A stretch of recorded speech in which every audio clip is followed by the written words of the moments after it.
All right, everybody, welcome back to Beans No Ball. As you see, something a little different, trying something new, actually in person for once. So, welcome to Bean Talk. This is our new little experimental type segment that we're going to try to do. We've been getting suggestions to do some hot takes, some type of debate stuff. So this is kind of our way to start that. Try to just something new, of course. So we'll try to get a video like this out every Thursday, get it out around the time the Thursday game starting or somewhere around there. I'll try to record it right after the class, and not really much. Just really want to just kick this off. So Christian, I'll let you get started with our little topics. Yeah, so starting off the first episode of Bean Talk, we'll just be talking about the latest headlines going around in the NFL right now. So obviously starting off with a big one right now, the future of the 49ers. So obviously, as we recapped in the game between them and the Browns, the Niners lost three key players: Trent Williams, Deebo Samuel, and Christian McCaffrey. And it has been reported just a little earlier that the three of them did not practice today, which is usually expected since they don't usually practice on the first day, especially in the upcoming games. So more of that will come to, I believe, tomorrow.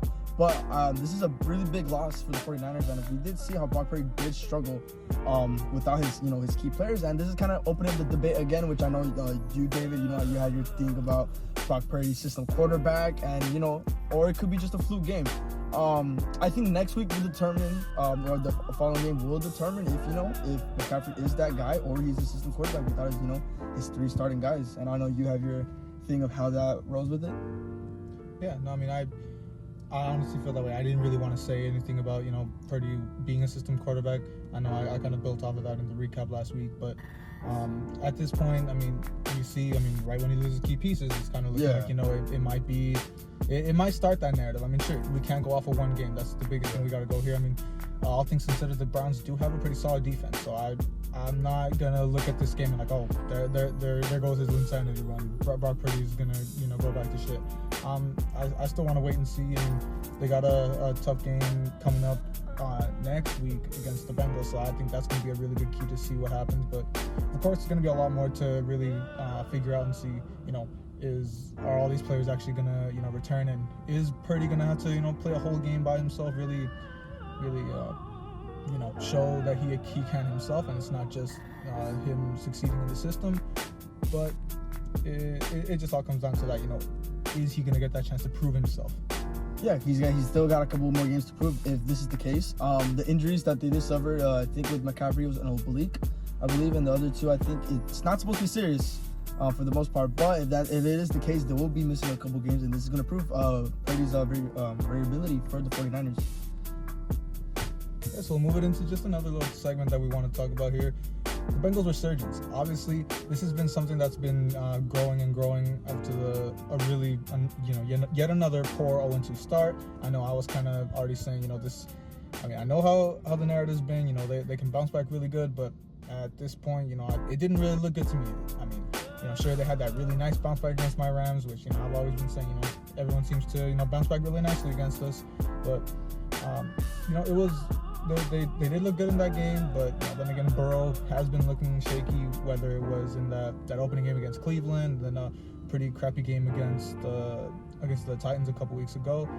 But of course, it's starting to look a lot better. I would really attribute it to that Titans game really woke them up, and that the Cardinals game the week after that really set the tone. I mean, it looked like that was a turning point, that they actually started playing better. I mean, we see Burrow finally hit 300, and Jamar actually just a couple yards on 200 yards. Finally getting his groove back. So I think obviously the always open 7-11, all that narrative starts coming back.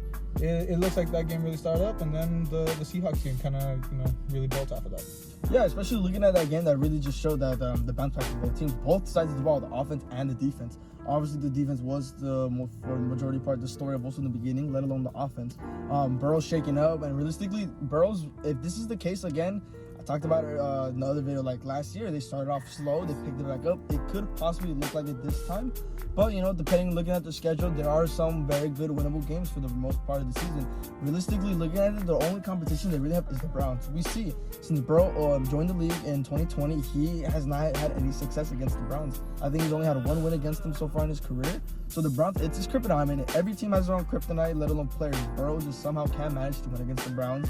And especially with how wide open the North could be, especially with we're looking at the Ravens, how slowly they're upclimbing and declining at the same time. Steelers could potentially make a run as well. It all just depends on Kenny Pickett and how consistent he can play. But it really all just comes down to the wire between if Joe Burrow can really pick it up again and Jamar Chase. They are the 1-2 threat of the offense, and the defense can stay consistent. Now, staying in the AFC side, now moving into another story, which was kind of like the biggest surprise of the season, is the downfall of the New England Patriots. There's a lot of things going on with New England. I mean, we're looking at Mac Jones here. He was supposed to, obviously take over for Tom Brady, and obviously that's what he's doing. But from how we're looking at this, it's not looking good at all. I believe Mac Jones is 5 touchdown passes, 7 interceptions of the year, I believe. It's really not looking good for that offense. I know they acquired Juju Smith-Schuster in the offseason. Really have no production at all with Mac Jones, let alone the weapons he has. The no run game at all. The offense is just everywhere. The play calling just does not look good. The defense is what's trying to keep up in the place here. We saw the game against the Raiders. The defense was kind of keeping them in there, but it just all relied on Mac Jones and that offense. And Mac Jones, he's just not getting it done. You could argue it could be Belichick's system that Mac Jones isn't fit in. Fortunate enough, Brady was able to keep it in pace, but obviously is it the story of did Brady make Belichick? Did Belichick make Brady? Could argue that Brady succeeded with Tampa for the most part, or is Belichick just he can't produce with Mac Jones whatsoever? I think at the end of the day, I mean, you can't really fault it to just Mac Jones. I mean, I think it's just you just look at the team that was built around him. I mean, as a coach, I think Belichick's really still has been phenomenal. I'm sure he's kind of nearing the edge of his career. He still has the Hall of Fame unlocked over. Regardless, regardless, he has the lock on that. But I mean, you got to look at the fact that they've done a horrible job of building a team. He has no O-line, like you said. The defense is defense is what's keeping him there. Defense is okay, but at the end of the day, that O-line, Mac Jones really hasn't even had a chance to prove what he actually can do because he doesn't even have time. It's the type of narrative that I've had with the Rams ever since last season. If you have no O-line, what are you gonna do? Then of course, even the run game has kind of succeeded at times with Ramondre Stevenson. He did have some glimpses, in the next couple of weeks. At the end of the day, it was a. He's had some struggles too.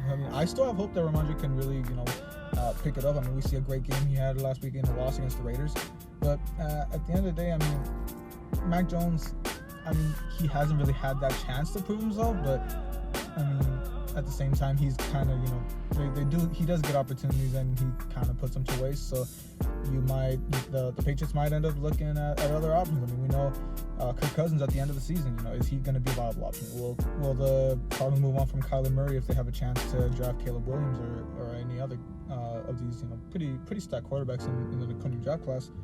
But I guess one of the main things you got to look at is look how the league as a whole looks at. We've seen anonymous AFC executives saying they quite simply have no talent. You can put it that way.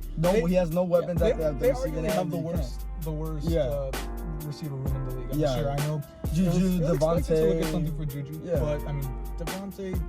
He's had Devontae Parker's past how he's Kendrick Bourne. I know you've always been a fan of him, but he really no production at all. So there's a lot of arguments that can be made. Yes, there's a lot of fault on Mac Jones. He's the quarterback. There is going to get fault. And like you said, there's a lot of opportunities he could miss. He missed some throws he could have done. But again, he does have no team around him. The run game kind of getting picked up, but right now the defense is really trying to keep him in pace. But obviously with this season, it's really going to depend on how the coaching will want to go along with Mac Jones. It's not really all his fault. It's just the weapons he's around him. I would expect hopefully the Patriots, to make some, trades before the trade deadline, get Mac Jones some help and see how it goes for the remaining game of the season. I don't know how much that'll help this season, but at the end of the day, you got to build moving forward if you actually do want to move ahead with Mac Jones. But we'll move it into, I guess, another top segment we'll keep here. We'll always try to give a little segment about each of our teams. So I'll open it up here with the Rams, and the biggest thing we're going to talk about here is the really exceeding expectations. I know this is something that we built upon for this whole season moving forward, but obviously we're going to talk about it now. 3-3 after 6 weeks. That is far and above way better what anyone would expect, what I personally was expecting. I mean, sure, I did think the Rams could be a fringe playoff team, sneaking into a 7 seed. But now, just looking at a favorable schedule moving forward. I mean, I know we got a good tough game against the Cowboys. We still got to play close out the season in San Francisco. That's obviously going to be a tough one. But, even the Browns. We're playing the AFC North this year. The Browns are looking like a great team. We got the Steelers coming up this week. There's a lot of games that, regardless, I see a favorable schedule apart from those probably not so favorable, but sneaking in even as a 5 seed, I really think is reasonable to believe, especially, we know how Cowboys could slip up. We don't know what could end up happening. But I've really been just really happy to see, this resurgence after a really shitty year last year. Obviously, the revelation of Puka Nacua, which, he did have probably his worst game up to date last week against the Cardinals. I do expect him to still pick it up. I do expect that he could be, a viable duo with Cooper Kupp, since, we see right away. I expected Kupp to kind of, take some time to ease in, but he shows why he's one of the best receivers in the league. He just picked right back up off where he was that Triple Crown year. But I still believe Puka can, bounce back. He was bound to have like a little drop off, of course, but I expect him to really wake it up. I think this game against the Steelers is going to tell us a lot about, is this going to be the end of the little insanity run, or can he actually solidify himself as a solid wide receiver 2 in this offense? Yeah, I don't want to say that the Steelers game is going to prove everything, but I would say this is going to be one game to really look at. With the Steelers, we see their improvement. And then, their leaders on defense, the rookie Joey Porter Jr., he's, solidifying himself as potentially a cornerback 1 spot for the Steelers. Obviously, he's not getting a lot of snaps, but, from the stats he's looking at and the snaps he gets, he's looking really well. And obviously, T.J. Watt, who is your offensive player of the year, who is looking really good, obviously the leader of that defense. Which, of course, that's a big key factor. Yeah, it is a big. If the Rams are going to succeed, it's going to especially with, how your O-line can be, once again, a little inconsistent, a little bumpy in the road. I know losing Whitworth in retirement was, big, downgrade to that O-line. And, the O-line, it can pick it up here and there, a little consistent here and there. But, it happens to a lot of teams. But I do think, this is one game to really look at with Matthew Stafford.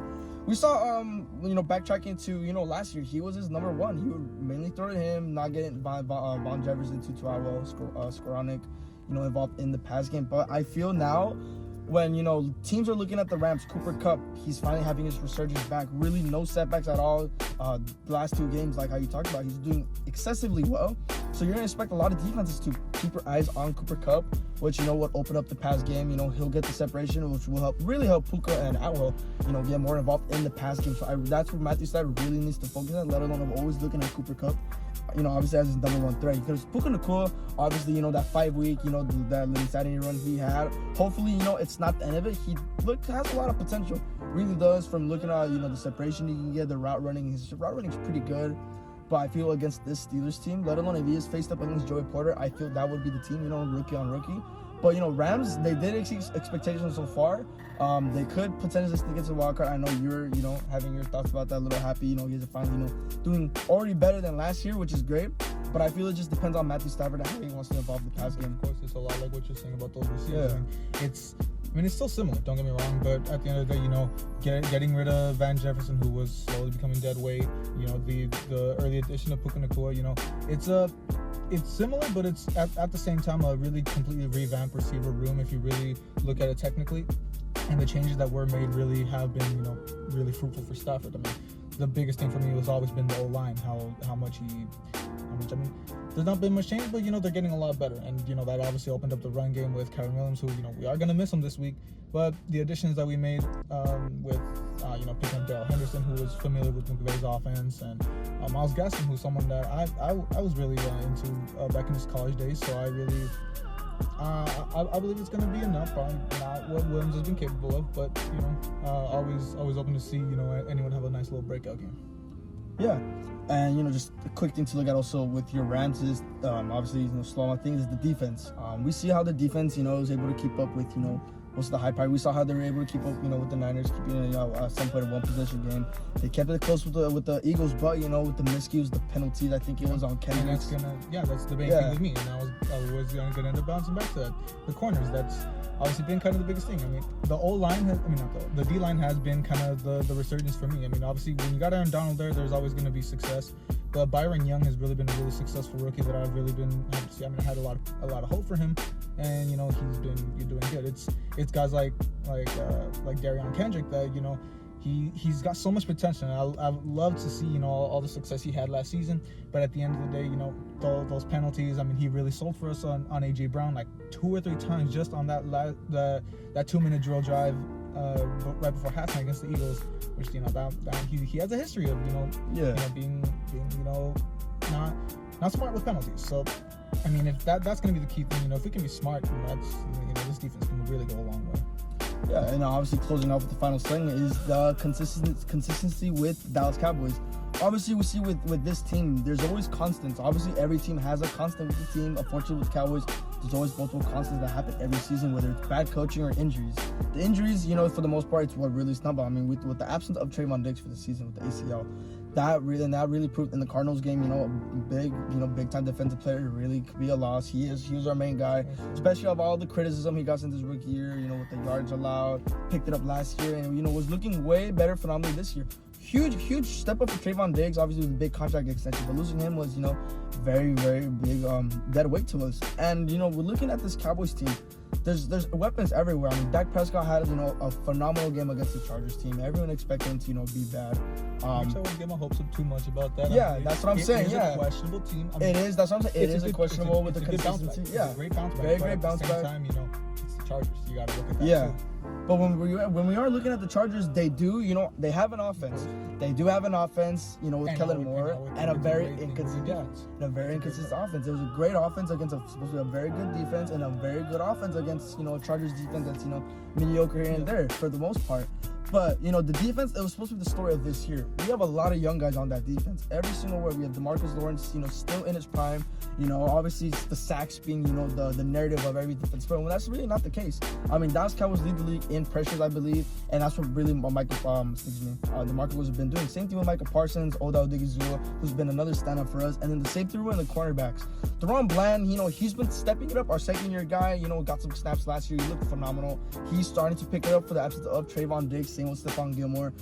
Getting burned here and there. Keenan Allen did get the best of them, but they're obviously able to bounce back. And then the linebackers, it's what's really kind of stumping us with Leighton Van Der Esch as well. Our linebacker room right now, it's kind of a little inconsistent now. And now that Micah was a little quiet that night, just due to him getting more snaps at linebacker. And then go backtracking to the offense. The offensive line, it's starting to be a little inconsistent now. We allowed 5 sacks that game, and then the penalties. That's another constant with the Dallas Cowboys is how disciplined can they be. Lots of penalties allowed. Not a lot, but it was a decent amount of penalties that kind of stumped us, and Dak Prescott really had to carry that game. And the play calling of Mike McCarthy with the Texas Coast offense, it's really doesn't look the best, as we're really only getting CD involved, Gallup, and that really was exposed in that Niners game. Yeah, of course, it was the big talk. I mean, how is that going to work against Kyle Shanahan, of course, and it really was exposed. I mean, sure, it's working against the Chargers right now, but how is that going to work against more formidable defenses? You got a game against a pretty solid defense coming up right off the bye, so you gotta think about that against a really good defensive mind, Raheem Morris. Yeah, Raheem Morris, his defense it's looking good, it's looking great. It's fine to stay for the Bengals. Again, another young defensive core. But obviously this season's, I'm going to backtrack once again. Sure, Dak Prescott had his bounce back, but can he stay consistent? Not only this whole team, going back to him, can he consistently play well with this Cowboys team? If we're going to say one constant, it's the interceptions. Unfortunately, the interception narrative, I know you would love to just, you were hoping he would find a build off of that and really just leave that in last year. Obviously led the league in interceptions, playing just 12 games. It was, we were hoping he would finally find a way to fix that. But of course, sure, 4 interceptions in 6 games. It is a little skewed because of that horrible game against the Niners. 3 interceptions. That's kind of what that's going to be the big one. That margin of error just kind of screws everything. He has been improving. He has. If you factor out that Niners game, he really 1 interception in 5 games, which he has been building off of that. But of course, as long as that's the thing. When he faces a top defenses like that, he kind of starts to struggle. He doesn't, he messes his reads. So it's gonna be, is he gonna succeed again? Is he gonna find a way to succeed against higher level defenses? Which I'll go back to it. I'm not gonna let my bias show too much, but you got a pretty tough defense coming up. Yeah, we do. Your Rams, it's starting to be like it's gonna be a great game regardless. I don't expect huge blowout game for those. We saw it's always gonna be a good game, especially with the Rams and Cowboys. They're always gonna put on a show, right? Young defense against a very high powered offense. Same thing on offense that's of the Rams that's starting to pick up against the defense of the Cowboys that's supposed to exceed expectations. But still obviously a long season to go ahead. Obviously I have my things on Dak. Getting my emotions out of the way with him. But I'm still gonna have my faith in him. I have some hope he can get us far. But once again, this season for the most part, it's really gonna determine his tenure with the Cowboys. Of course, it's something you always say. You always hoping that that comes to fruition for you. But of course, that is going to wrap us up here.